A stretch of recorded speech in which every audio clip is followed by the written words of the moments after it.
કેમ છો વિદ્યાર્થી મિત્રો? આપણા ચોથા એપિસોડની અંદર તમારા બધાનું મોસ્ટ વેલકમ કરું છું. ચાલો આપણે લાસ્ટ લેક્ચરની અંદર છે એ એસિડ અને બેઝના રાસાયણિક ગુણધર્મો વિશે ચર્ચા કરતા હતા. એની અંદર આપણે એસિડ અને બેઝની પ્રયોગશાળાની અંદર પરખ પણ જોઈ. એસિડ અને બેઝના ધાતુ સાથેની પ્રક્રિયા ગુણધર્મો પણ આપણે સમજી ગયા. અને આજે આપણે છે કે એસિડની ધાતુના કાર્બોનેટ અને એસિડની ધાતુના બાયકાર્બોનેટ સાથે પ્રક્રિયા છે એ સમજવાની છે. અને આ જે રાસાયણિક ગુણધર્મ છે એ આપણી ટેક્સ્ટબુકની અંદર એક સરસ મજાની પ્રવૃત્તિ તરીકે આપેલો છે. તો એ પ્રવૃત્તિને મેં પ્રયોગની અંદર છે અહીંયા લખી છે. એક્ઝામની અંદર જો પૂછાય તો આપણે એને પ્રયોગ સ્વરૂપે વર્ણવવી પડે, એટલે સરસ રીતે મેં બોર્ડ ઉપર લખી છે. આની પીડીએફ પણ હું તમને સાથે જોઈન્ટ કરીને આપીશ કે જેથી કરીને તમે એને નોટ ડાઉન કરી શકો. તો ચાલો મારી સાથે આપણે સમજીએ એસિડની ધાતુના કાર્બોનેટ અને ધાતુના હાઇડ્રોજન કાર્બોનેટ સાથે પ્રક્રિયા. ઘણી વખત ધાતુના હાઇડ્રોજન કાર્બોનેટને ધાતુના બાયકાર્બોનેટ કહેવાય છે. તો ચાલો આપણે જોઈએ, એક ઉદાહરણ લઈ લઈએ. આપણે ધાતુના કાર્બોનેટ તરીકે લેશું સોડિયમ કાર્બોનેટ. જોજો બરોબર સાંભળજો. આપણે ધાતુના કાર્બોનેટ તરીકે લેશું સોડિયમ કાર્બોનેટ. એનું સૂત્ર તમને યાદ છે ને મિત્રો? Na2CO3 N2/2 Coca Cola 3. એનું સૂત્ર શું થશે? Na2CO3. અને ધાતુના હાઇડ્રોજન કાર્બોનેટની અંદર આપણે સોડિયમ હાઇડ્રોજન કાર્બોનેટ લેશું, જેનું સૂત્ર પણ તમને ખ્યાલ છે NaHCO3, જેને આપણે ખાવાનો સોડા કહીએ છીએ. તો ચાલો આપણે સરસ મજાની એક્ટિવિટી ભણીએ. સૌથી પહેલા તો આ પ્રયોગ આપણને આવી રીતે પૂછી શકે, જેમ મેં બોર્ડ ઉપર લખ્યું છે એમ, કે એસિડની ધાતુના કાર્બોનેટ અને ધાતુના હાઇડ્રોજન કાર્બોનેટ સાથે પ્રક્રિયા દર્શાવતો પ્રયોગ વર્ણવો. હવે પ્રયોગ પૂછે તો સૌથી પહેલા આપણે હેતુ લખવો પડે. હેતુ શું છે જુઓ. સોડિયમ કાર્બોનેટ અને સોડિયમ હાઇડ્રોજન કાર્બોનેટની એસિડ સાથેની પ્રક્રિયાનો આપણે અભ્યાસ કરવો. આ આપણો હેતુ છે. હવે આ પ્રયોગની અંદર સાધનો કયા કયા જોશે? તો કે જો મેં અહીંયા લખ્યું છે કે સ્ટેન્ડ જોશે, બૂચ જોશે, કસનળી જોશે. નવો શબ્દ આવ્યો તમારા માટે, થીસલ ફનેલ. ઘણીવાર એને થીસલ ગરણી પણ કહેવાય છે. આ જે છે ને એને થીસલ ગરણી કહેવાય છે.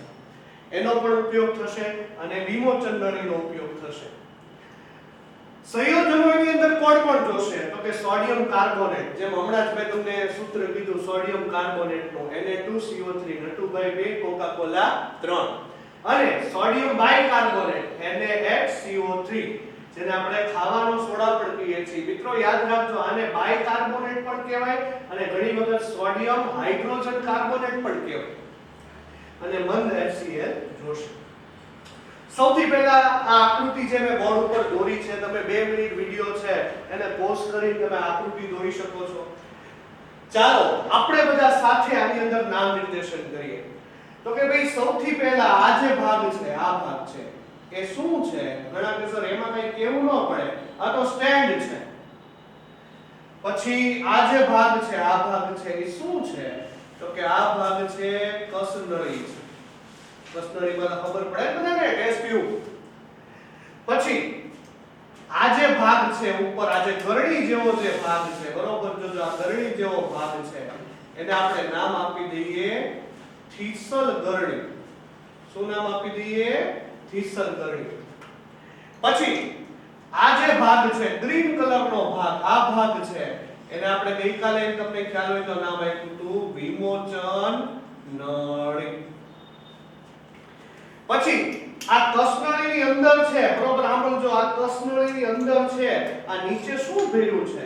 તો કે આ કસનળીની અંદર નીચે જે પાવડર છે એ સોડિયમ કાર્બોનેટ છે. સૂત્ર તમને આવડે છે Na2CO3.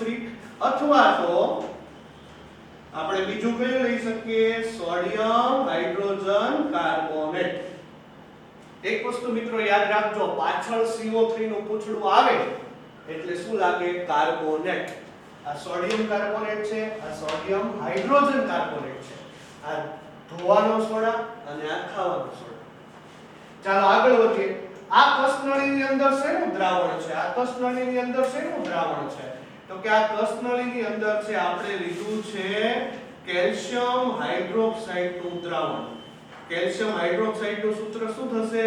CaOH ટ્વાઇસ થશે.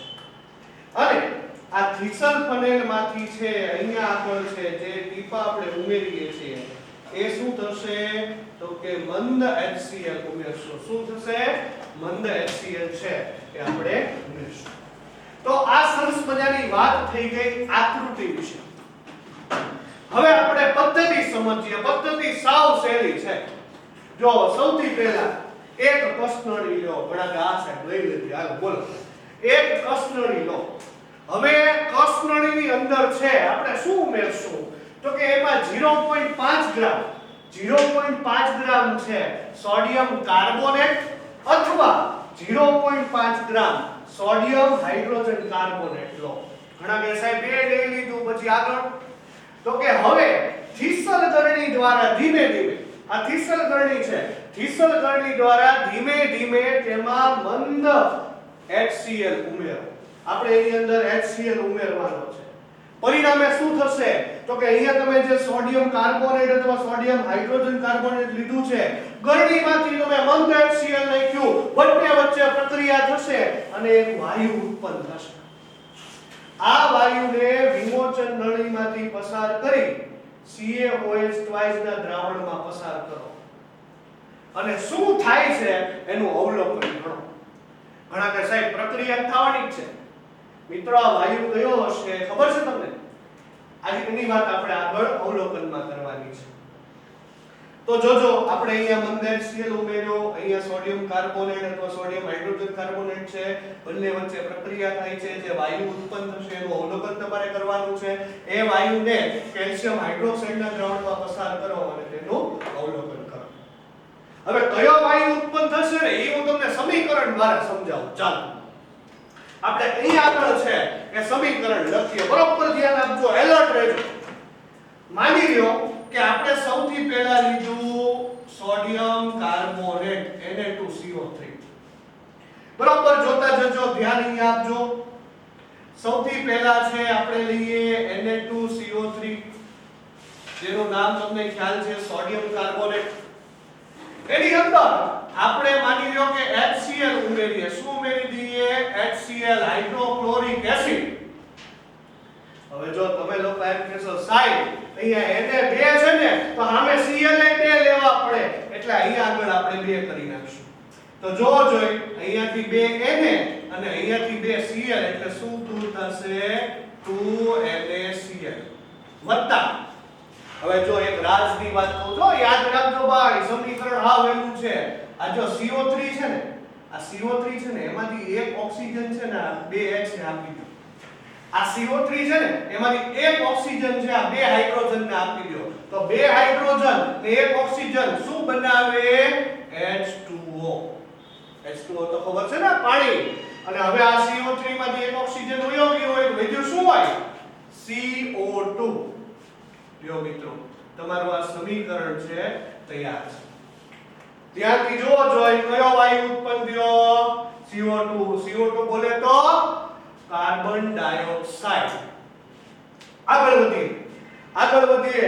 બરોબર જોજો બીજું સમીકરણ. હવે ઘણા કે સાહેબ મારે કઈ સોડિયમ કાર્બોનેટ નથી લેવું, મારે તો સોડિયમ બાયકાર્બોનેટ અથવા સોડિયમ હાઇડ્રોજન કાર્બોનેટ લેવું છે. તોય વાંધો નહીં, ચાલો આપણે લઈએ સોડિયમ હાઇડ્રોજન કાર્બોનેટ NaHCO3. એમાં HCl ઉમેરીએ. ઘણા કે સર મોજ કરવાની, કાઈ અઘરું નથી. જો એકદમ સહેલું છે. જો ધ્યાન અહીં આપજો મસ્ત મજાની રીતે. જો હું શું દૂર કરું છું જોતા જજો. અહીંયા Na છે ને અહીંયાથી Cl. Na અને Cl બંને ભેગા મળે તો શું બનાવે? તો કે સોડિયમ ક્લોરાઇડ. વત્તા જો જોઈ આ એક H આ બીજો H અને આમાંથી O ને લઈ જાય. જોજો એક H બીજો H અને આમાંથી O ને લઈ જાય તો શું બનાવે? H2O. હવે આમાં શું વધ્યું છે? તો કે CO2. લ્યો મિત્રો આ તમારા બંને રાસાયણિક સમીકરણ. બીજા સમીકરણમાં જોઈ લો કયો વાયુ ઉત્પન્ન થયો? Carbon dioxide. તો હવે આપણે અવલોકન લખશું કે જ્યારે સોડિયમ કાર્બોનેટ અને સોડિયમ હાઇડ્રોજન કાર્બોનેટ ની અંદર હાઇડ્રોક્લોરિક એસિડ ઉમેરીએ છીએ ત્યારે કયો વાયુ ઉત્પન્ન થાય છે? Carbon dioxide. હવે તમે લોકો કહેશો કે સર આ કાર્બન ડાયોક્સાઇડ જે છે ને એને આપણે કોની અંદરથી પસાર કરવાનો છે? કેલ્શિયમ હાઇડ્રોક્સાઇડના દ્રાવણમાંથી પસાર કરવાનો છે. તો ચાલો એ પણ જોઈ લઈએ કે આ કાર્બન ડાયોક્સાઇડને જ્યારે કેલ્શિયમ હાઇડ્રોક્સાઇડના દ્રાવણમાંથી પસાર કરવામાં આવે ત્યારે આપણને છે સફેદ અવક્ષેપ મળે છે. કોના સફેદ અવક્ષેપ મળે છે? તો કે કેલ્શિયમ કાર્બોનેટના CaCO3 ના સફેદ અવક્ષેપ આપણને અહીંયા આગળ છે એ જોવા મળે છે. કેલ્શિયમ કાર્બોનેટ કાકો 3 એમનો યાદ રાખતા CaCO3 બરોબર એના આપણને સફેદ અવક્ષેપ જોવા મળે છે. તો મિત્રો આ તો અવલોકન. હવે ફાઇનલ છેલ્લે આપણે નિર્ણય ઉપર જવાનું છે. ઘણાને બધું પૂરું થઈ ગયું પછી ઉપવાસ ખાવાનો છે. નિર્ણય એટલે શું? નિર્ણય આપણે જે કંઈ પ્રયોગ કર્યો એમાંથી શું સાબિત થયું એ આપણે લખવાનું છે. તો જો હું લખું છું કે નિર્ણયમાં આવી રીતે આવશે કે એસિડની જોજો એસિડની સોડિયમ કાર્બોનેટ અથવા સોડિયમ હાઇડ્રોજન કાર્બોનેટ સાથે પ્રક્રિયા થવાથી કાર્બન ડાયોક્સાઇડ વાયુ ઉત્પન્ન થાય છે. લ્યો આ આપણો નિર્ણય થઈ ગયો. ઘણા કે સાહેબ આ નિર્ણયને સામાન્ય સમીકરણ તરીકે લખી શકાય? તો કે હા ચોક્કસ લખી શકાય. જો હું લખું છું આને સામાન્ય સમીકરણ તરીકે કે ધાતુના કાર્બોનેટ લ્યો અથવા તો ધાતુના હાઇડ્રોજન કાર્બોનેટ લ્યો.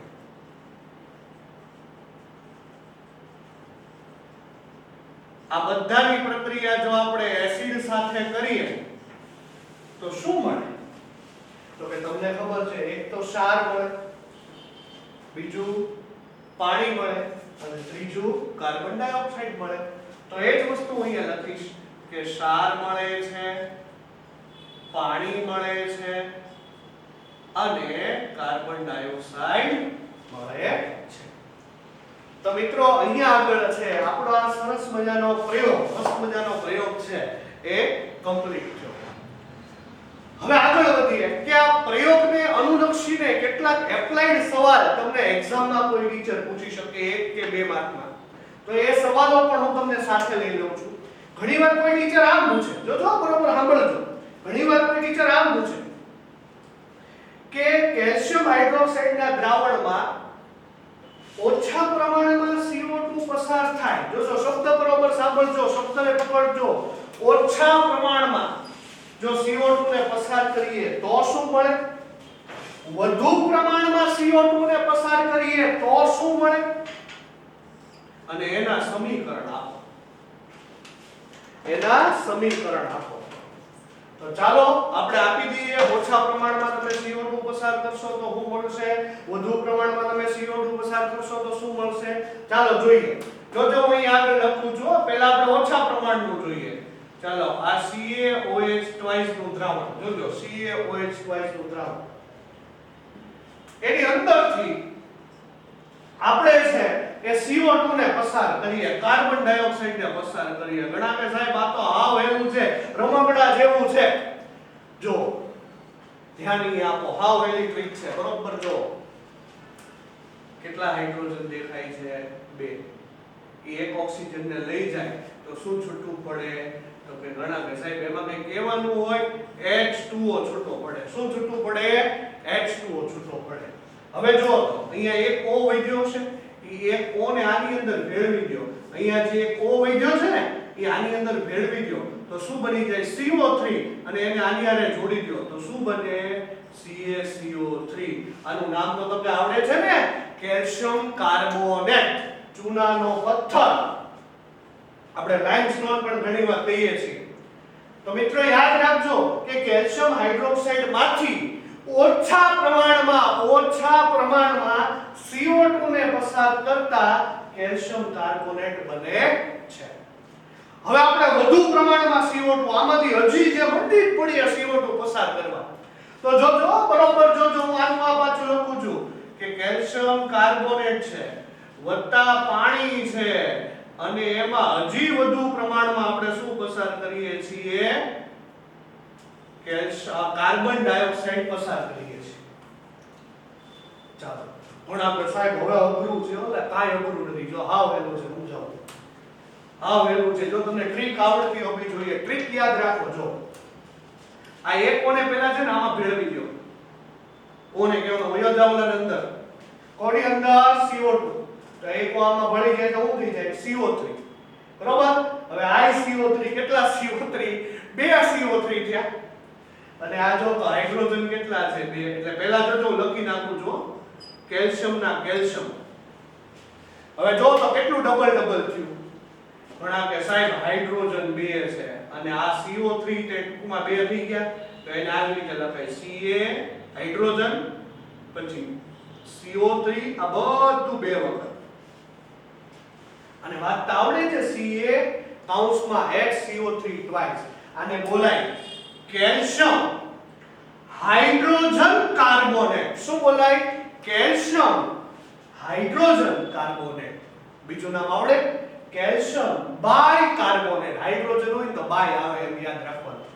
કેલ્શિયમ હાઇડ્રોજન કાર્બોનેટ અથવા કેલ્શિયમ બાયકાર્બોનેટ. જો તો તમારું આ સમીકરણ.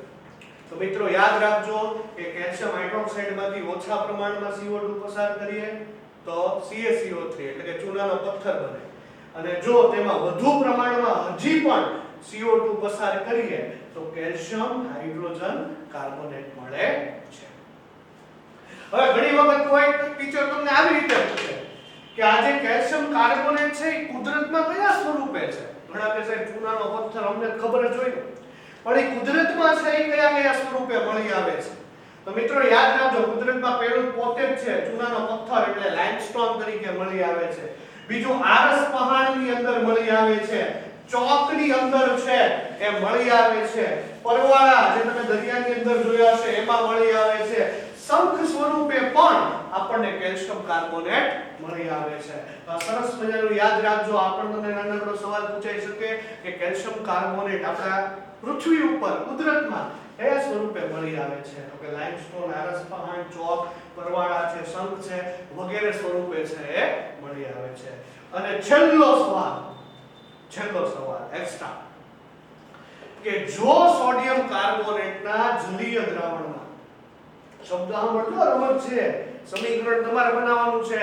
તમે પહેલું ચેપ્ટર શીખ્યા છો ને રાસાયણિક સમીકરણ, એના આધારે, પણ ચિંતા ન કરતા હું તમારી હારે છું. એટલે પાછા ફ્રી નો થઈ જતો કે સાહેબે ચિંતા કરવાની ના પાડી છે. હસતા ભણો, રમતા ભણો, આનંદથી ભણો.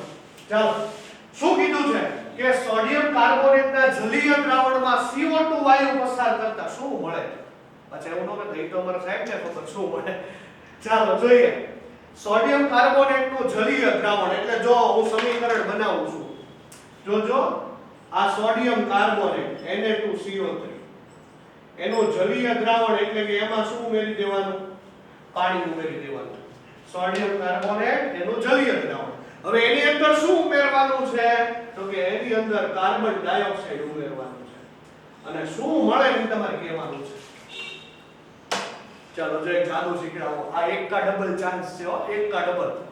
આ વેલ્યુ છે. જો હું જેમ તમને ગણતરી કરાવું ને એમ મને કહેતા જજો. જો સોડિયમ કેટલા છે? 2 છે. હવે કાર્બન કેટલા? જો કાર્બન કેટલા છે? E 2 છે. હાઇડ્રોજન કેટલા છે? E 2 છે. અને ઓક્સિજન જો 4 છે, પણ એ 2 એમ ડબલ કરી શકીએ. તો જો હું આગળ પકડો લખી નાખું. તો જો સોડિયમ 2 થઈ ગયા, પછી હાઇડ્રોજન જો તો 2 થઈ ગયા, કાર્બન 2 થઈ ગયા, અને ઓક્સિજન જો તો જો 3 1 4 5 અને 6 3 નું 6 થઈ ગયા. તો જો સોડિયમ હાઇડ્રોજન કાર્બોનેટ, આનું નામ આવડશે? હમણાં જ આપણે કીધું પ્રયોગની પહેલા જ તે સોડિયમ હાઇડ્રોજન કાર્બોનેટ એટલે સોડિયમ બાયકાર્બોનેટ. બીજું નામ ખાવાનો સોડા, હજી તો કે બેકિંગ સોડા. તો જો આપણું સરસ મજાનું સમીકરણ આપણે કમ્પ્લીટ કર્યું. તો મિત્રો આ સરસ મજાનો રાસાયણિક ગુણધર્મ છે એ આપણે ભણ્યા. કયો ગુણધર્મ હતો? તો કે એસિડની ધાતુના કાર્બોનેટ અને ધાતુના બાયકાર્બોનેટ સાથેની રાસાયણિક પ્રક્રિયા. તમને મજા આવી હશે ભણવાની. એક્સ્ટ્રા પ્રશ્નો પણ આપણે લીધા. ફરી મળીશું હવે નવા એપિસોડની અંદર. ત્યારે એક ધમાકેદાર મસ્ત મજાનો ટોપિક આવે છે જેનું નામ છે એસિડ અને બેઝ વચ્ચેની રાસાયણિક પ્રક્રિયા. એની ચર્ચા આપણે આની પછીના એપિસોડમાં કરીશું. ત્યાં સુધી જોતા રહો જ્ઞાનગુરુ ઓનલાઈન. મજા આવી બધાને? ઓકે, તો આજે અહીંયા સુધી રાખીએ. Thank you.